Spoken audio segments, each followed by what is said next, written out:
It's been 30 days here in Thailand. I've been living in Thailand for 30 days across 3 different cities here. Because I've been all the way from the north to the middle to the bottom, figured perfect to do a review on living in Thailand for 30 days. So currently I am in Kabri, Thailand. While I was here, I did almost every single attraction that was available, all the way from hanging out with tigers in Chiang Mai to seeing beautiful temples in Bangkok, on rivers, on boats, islands, everything I possibly could do. With the time I had, I did it, and I made videos of the entire trip. All 30 days are on this channel, so if you're interested in getting a drawn out version of what it's like living in Thailand for 30 days, then just refer to my Thailand playlist and you'll see all the videos of my time in Thailand. I've made over 30 videos while I've been in Thailand. So a little background, before I came to Thailand, I was traveling in Canada and then Portugal and then Spain. So I spent some time in Europe, and then I came over, spent a day in China, and then I had started living here in Thailand. I started in Chiang Mai, and my time in Chiang Mai was about 10 days. I could say when I first arrived to Chiang Mai, it was a culture shock. I was actually like pretty shook myself because immediately the culture was so different. I had read about what to expect, but it was time to actually to be in it. So the first thing, I was a little scared of like mosquitoes and wildlife and stuff like that. My first hotel was actually right by a river, and I ended up switching out of that one. They were just giant mosquitoes that were on the river, small lizards, just a little too much wildlife. So I'll start off with Chiang Mai and saying that it is on the north side of Thailand, and there's more forestry up there and stuff like that. In Chiang Mai, I hung out with tigers and monkeys. So from there, I went to Bangkok. I took a train from Chiang Mai to Bangkok, the overnight sleeper train, and my first impression was I was again shook on the way in. There were huts lining the train. Very, very, very poor housing. Have like metal roofs, houses with no walls, stuff like that when you're just coming in, and it's just hundreds of these homes. And my first thought was, well, this isn't what Google said it was supposed to look like. My time in Bangkok, I saw some of the poorest of poor, and then I also saw rich people. Economically speaking, there was poor and there was rich. Didn't seem to be much of a middle class. That was just an observation. Bangkok, definitely Bangkok. There is these amazing buildings. The architecture is just astounding. I have never seen buildings like that. Now I have to say, I've been to New York 2 or 3 times before, and this is my first time in Bangkok. The buildings in Bangkok are just more impressive than any other city I've seen in the US. The architecture is just like out of sight. Some of these were just works of art. They have super Wi-Fi. It goes across the entire city. My experience has been like spotty on and off depending on where I'm at. Last night I uploaded a video, 1.5 gigs, and it happened in like 2 minutes. But there's other times in Thailand it's taken 3 hours to upload a video. So just saying, when it's good, it's real good. There's no way you can see all of Bangkok in 10 days. There's like an infinite amount of shopping malls and stuff to see, and palaces and buildings. Then lastly, my trip here in Krabi, Thailand. You know, they call Thailand the land of smiles.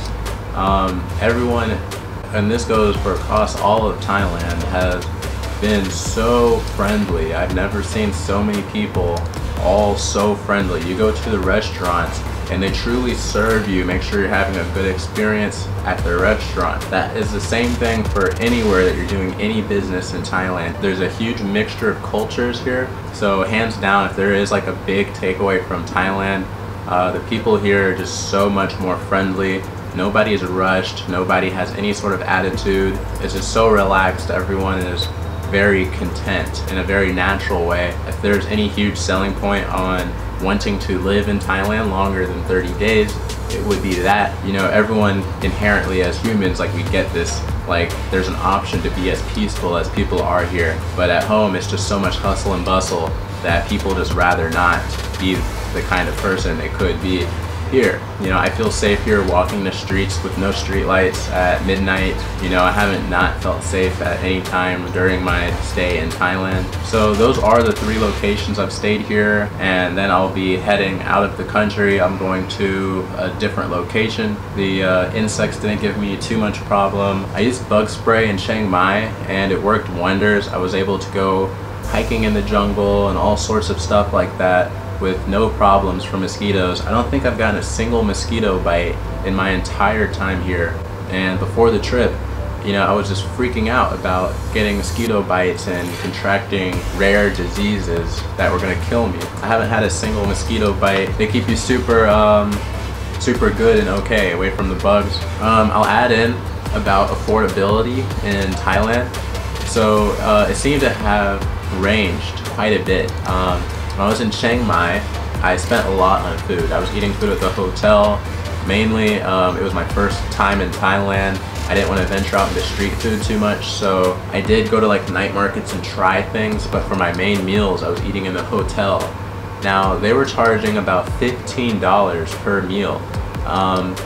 You know, I didn't know my currency conversion correctly when I first arrived, and I didn't know I was paying like $15 per meal. And for, you know, for Thailand in general, that's a very expensive meal. So then I arrived to Bangkok and I discovered the magic of 7-Eleven. So 7-Eleven is on every single corner in Thailand. You can always find a 7-Eleven and they carry everything you could ever need. In Bangkok, I ate a lot of noodles, instant noodles. By the way, I can link to one of my food review videos just to get a full picture of what I ate. But a lot of it was noodles, a lot of fried rice. A lot of places I went, I got fried rice with chicken, or pork fried rice. Then lastly, the affordability in Krabi, Thailand.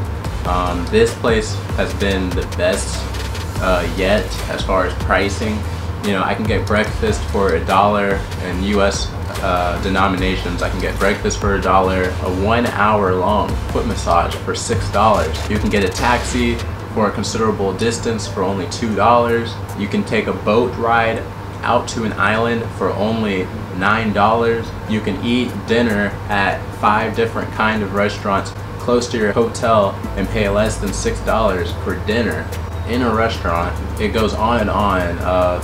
Everything in Krabi is very affordable, you know, so there's tons of accommodations here and you can really find whatever you want at basically any price point. So some things I would say, if there's anything to watch out for here: tours and tour guides. So basically they all work together, they all work with other companies and they're all in conjunction, and they will try to make you spend money at all costs.